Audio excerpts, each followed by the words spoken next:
Hello everyone. This video is about how you can purchase the cryptocurrency like USDT at a very low price in India. First you need to go this website called Ramp. The link is in the description. Now click on buy and sell button for purchase or sell your cryptocurrency. Here, you can see the Indian price and quantity of currency you want to purchase here. Here we are going to select USDT.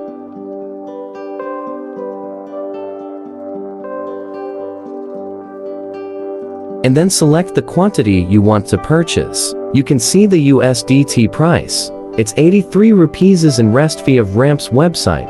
For transferring the currency into your wallet, this website is secure, and you need to verify your identity through license or other documents according to you.